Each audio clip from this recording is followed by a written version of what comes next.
stigmatiser les enfants des autres. Moi, Komoé, je n'accepte pas, et je le dis de façon claire et distincte. Je vous regarde droit dans les yeux, jeunes de Côte d'Ivoire. Tu regardes ton grand-père. Vous êtes venu de ne plus mourir, comme l'a dit Daouda, pour des politiciens. Voilà, d'accord. Encore moins pour des politiciens véreux. Aucun des hommes politiques n'envoie ses enfants devant une scène quand il y a marche. D'accord. Vous ne verrez pas les enfants de Laurent Gbagbo, vous ne verrez pas les enfants de Alassane Ouattara, vous ne verrez pas les enfants de Tidiane Thiam et consorts, pour ceux qui sont en première ligne, y compris, bien entendu. Donc pourquoi vous devrez aller à leur marche au moment où les enfants sont dans des grandes écoles, et puis après, quand vous tombez sur les bacs de l'armée, de la police, de la gendarmerie et autres, ils ne viennent même pas vous rendre visite. Ils ne savent même pas si vous existez. Il faut mettre un terme à ça. C'est pour ça que nous en appelons au dialogue. Donc le temps d'envoyer les enfants des autres devant... Donc, vous avez entendu ce gars-là. Vous savez, le RDR, on dit qu'il s'appelle Olivier quoi là. Le RDR est ce qu'il est. On dit qu'il est de la société civile. Toute personne de la société civile que tu vas voir sur Live TV, que tu vas voir sur NCI, ils ne sont pas de la société civile. C'est des démembrements du RDR. Lui là, c'est un RDR pur. C'est un démembrement du RDR.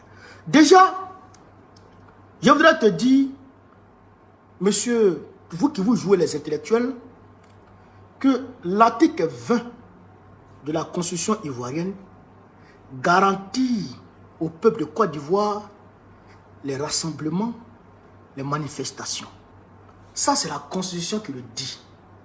Donc, quand la Constitution dit qu'on peut manifester, et que des gens, comme tu le dis, s'apprêtent à tuer ceux qui veulent manifester conformément à la Constitution. Mais ces policiers-là qui veulent tuer le peuple-là, qui marchent dans son droit-là, eux-là, ils deviennent quoi? Ils deviennent quoi? Parce qu'il faut poser la situation de façon claire, quoi. Moi, j'ai le droit de manifester conformément à la loi fondamentale, la Constitution me dit je peux manifester. Et je sors, je m'en vais manifester. Et les policiers qui sont censés encadrer la manifestation tirent sur moi, s'apprêtent à me tuer. Comment on appelle ces policiers-là? Venons dans l'AES. Revenons dans l'AES. Le peuple, conformément à la constitution malienne, burkinabé, nigérienne, c'est la laïcité. D'accord, c'est la laïcité. Donc les gens vont à l'église conformément à la constitution. Et des gens armés sortent pour venir les tuer parce qu'ils sont allés à l'église. Comment on les appelle? On les appelle les terroristes. Ok. Si en Côte d'Ivoire, quelqu'un veut manifester conformément à la Constitution et quelqu'un en armes sort là-bas pour lui tirer dessus, comment on l'appelle? C'est un terroriste. Est-ce que vous comprenez ça? Donc, ceux-là sont en train de cautionner le terrorisme dans notre pays vis-à-vis ces pseudo-intellectuels, ces intellectuels de pacotille, ces intellectuels à 2 balles. C'est pourquoi souvent les gars me disent, bon, il faut aller à l'école encore, il faut continuer les études. Il dit, je ne continue pas. Je ne continue rien. Ahmed Sékou Touré, il avait le niveau CP. Moi, j'ai le niveau Bac plus 2. Qui dit mieux? Avec le niveau CP, Ahmed Sékou Touré, il est rentré dans l'histoire. Par la grande porte de l'histoire. Alassane Ouattara, il est économiste. On dit la PhD. Le voici. Il est qui? Il a quoi? Est-ce que vous comprenez ça? Ces gens-là, ces intellectuels de pacotille là, ça veut dire qu'il ne faut pas les écouter, quoi. Il ne faut pas les écouter, quoi. C'est des gens qui sont avides d'argent. Leur cupidité est inestimable. Des vendus, des gens qui suivent leur ventre. Gueule ouverte, narine ouverte, en train de courir derrière l'argent avec leur vilain ventre. Bande de délinquants, bande de voyous. Voilà des waworo, des kodjougou qui cautionnent le terrorisme dans notre pays. Le terrorisme d'État dans notre pays. Est-ce que vous comprenez ça, chers camarades d'Afrique? Est-ce que vous comprenez ça? Mais on va aller plus loin. Comme ils disent que les politiciens ne sortent pas dans les rues pour aller avec leur famille dans les rues. Je vais vous rappeler qu'en 2020, non, en 2011, Michel Gbagbo a été retrouvé avec le président Laurent Gbagbo le jour où on a arrêté le président Gbagbo. Donc, Michel Gbagbo, fils de Laurent Gbagbo, était sur le terrain. Pendant que toi Fafron, Dendjougou, Kodjougou, Kayatli, toi qui étais quelque part là-bas, Michel Gbagbo était avec son papa dans la rue. Et d'ailleurs, Michel Gbagbo est un cadre. Il est président exécutif. Il est vice-président exécutif de notre parti. Michel Gbagbo, il est vice-président du parti de Laurent Gbagbo. Et donc, si à manifestation, naturellement, il est dehors. Michel Gbagbo, fils de Laurent Gbagbo, naturellement, il est dehors. Et en 2020, Michel Gbagbo, il était au stade. Michel Gbagbo était dans les rues. C'est ça qui est la vérité. Mais on va voir ici, si Laurent Gbagbo appelait les gens dans les rues, et puis lui-même se cachait dans la maison. On va voir ça ici en Afrique. On va aller interroger l'histoire. On va voir ça ici. On est pas chez Afrique. La marche du 18 février. Nous nous sommes retrouvés à cette marche le matin. Et j'ai découvert un Laurent tendu. Il était méconnaissable. Il était méconnaissable parce que il avait appris que cette marche-là allait être un moment d'épreuve et que un guet-apens avait été prévu. Voilà. Et déjà, Laurent Gbagbo avait été informé de... C'est-à-dire que d'un guet-apens, il avait été prévenu de la mise en place d'un guet-apens contre lui. Et je vous comprends. Laurent Gbagbo, on lui avait dit que marche du 18 février qui était en fait là, les gens là, ils ont mis en place un guet-apens, ils vont te soulever. Pour aller te tuer. Laurent Gbagbo. Mais malgré tout, il est sorti avec sa femme. Je vais vous montrer Laurent Gbagbo. Je vais vous montrer Laurent Gbagbo. En qu'elle dit à ces politiciens, ces intellectuels à 2 balles, devenez la joie. On va les enseigner un peu. Bande de Kodjougou. Il ne m'avait pas donné l'information. Il ne m'avait pas donné l'information. Il avait même essayé de me convaincre de ne pas aller à la marche. Je ne comprenais pas. Je me disais, mais comment ne pas être à une marche? C'est pas possible. Et donc, je suis allé. Et quand j'ai décidé d'y aller, il n'a plus rien dit. Regardez sa voiture. Voilà Laurent Gbagbo ici. Attendez. Voilà Laurent Gbagbo ici. Voilà Laurent Gbagbo ici. Voilà Laurent Gbagbo ici. En première ligne.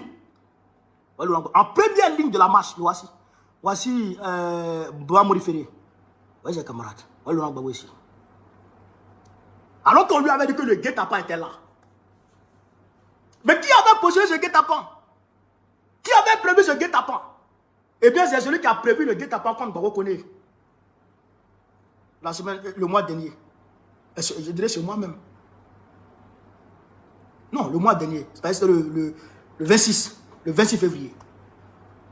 À Paris. C'est Draman Ouattara. Le même Draman Ouattara qui avait prévu ce guet-apens contre Laurent Gbagbo. Mais malgré ça, Laurent Gbagbo est sorti et il est en première ligne de la marche. Allez-y, appelez ces choses, regardez ça ici. Bande de Kodjougou, délinquants notoires, Soufewourou, affamés, Atefa, Atefoué, Atefouétien, que de cabri. Ils ne fument pas anus, ils ne chassent pas mouche. Dendjougou. On va continuer, chers camarades. Les forces qui redoutent l'ouverture démocratique s'organisent. Et le mardi 18 février 1992, une répression sauvage s'abat sur les démocrates ivoiriens. En mai 91, à la cité universitaire de Yopougon, une descente policière commandée par la FIEPAC avait estimé que les étudiants en faisaient trop et donc voulaient leur en faire voir. Ils ont cassé de l'étudiant, ça avait traumatisé tout le monde. C'est ça, je fais. Nous sommes descendus dans les rues, nous avons manifesté, nous avons obtenu du président au fait à l'époque la mise sur pied effectivement d'une commission d'enquête. Elle était dirigée par le magistrat Kanyoueki, composée par le pouvoir, par Oufouet lui-même. Et les conclusions étaient accablante. La responsabilité de l'armée, du général Gueye, à l'époque c'était lui qui dirigeait l'armée, c'était lui le chef d'état-major, avait été nettement, clairement identifiée. La commission a remis les conclusions de ses travaux au président de la République. Ce dernier a estimé qu'il ne pouvait pas retourner son propre couteau contre lui-même. En février 92, nous sommes à nouveau descendus dans la rue pour demander que les militaires soient sanctionnés. Parmi les marcheurs, il y avait les étudiants de la FESI. Parce qu'au même moment, devait avoir au palais de la justice le procès de leur secrétaire général, Aïpo. On n'était même pas à côté du palais de justice, même pas dans ce convoi-là, dans cet alignement-là. On a déjà vu les voitures brûler très loin. Et on avait déjà préparé les voitures à être brûlées avant qu'on arrive. Notre marche a été violemment dispersée et ils ont tiré même à balles réelles. J'ai pris une machine pour sillonner dans le plateau. Et j'ai remarqué que le véhicule du secrétaire général du FI était stationné vers la rame. Quand j'ai entendu les militaires hurler, tuez-les! Tuez-les! La seule pensée que j'ai dit, ah, c'est donc comme ça que sont morts Lumumba et Ben Barka. Voilà. C'est au même moment que les militaires sont arrivés. J'ai constaté qu'ils ont pointé l'arme dans notre direction. Donc, j'ai fait ouvrir pour récupérer maintenant le secrétaire général du FI. On m'a mis dans la Jeep. Et on m'a amené au commandement supérieur de la gendarmerie. Le chef de lieu, le général Tani est sorti.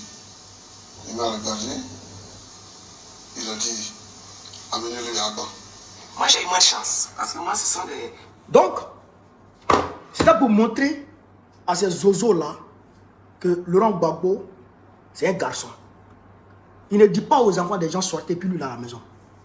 Mais, nous, comme en 92, il était plus jeune. On est d'accord.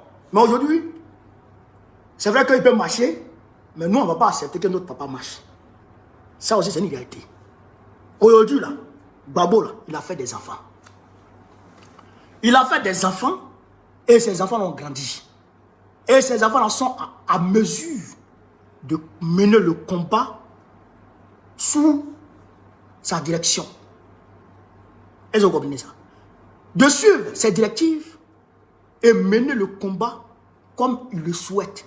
Alors là, le plan Gbagbo, il est commandant en chef. Oui, il est commandant en chef de la troupe qui va dégager Draman. La troupe africaine de Côte d'Ivoire qui va dégager Draman. Le plan, il est commandant en chef, chef suprême. Donc on ne peut pas demander à notre chef suprême de descendre dans l'arène. Il n'a qu'à rester là-bas. Nous avons mené le combat. Et puis vous là, on ne vous a pas appelé dans la rue. Daouda, avec ses dents, André, frère, André, ses dents, avec ses dents, André, râteau de Kachola là. Ouais, râteau de Kachola là. Daouda, on ne t'a pas appelé dans les rues. Tes enfants qui souffrent de malnutrition là, leur ventre est comme ça, quand ils lâchent à côté de toi. Frère, quand enfant de Daouda lâche à côté de toi, mais il faut commencer à courir parce que ça devient parfum Aruna sur toi. Tes enfants malnutris là, il faut les garder de ta maison, on ne les a pas appelés.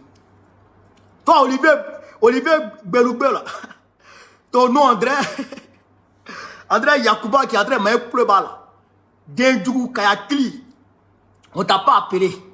On n'a pas appelé ta femme 2 pieds gauche là. On l'a pas appelé. Tes enfants, yeux penchés. Tes enfants yeux penchés là. On les a pas appelés. Gardez vos familles là-bas. Nous, on ne vous a pas appelé dans les rues. On a appelé les Africains de Côte d'Ivoire. Et plus de justice, de liberté et de paix. C'est eux qu'on a appelé les panafricanistes de Côte d'Ivoire. Les partisans et les sympathisants du parti de Laurent Gbagbo. C'est eux qu'on a appelé dans les rues. On ne vous a pas appelé. Et puis vous êtes embrouillés. Qui vous a appelé?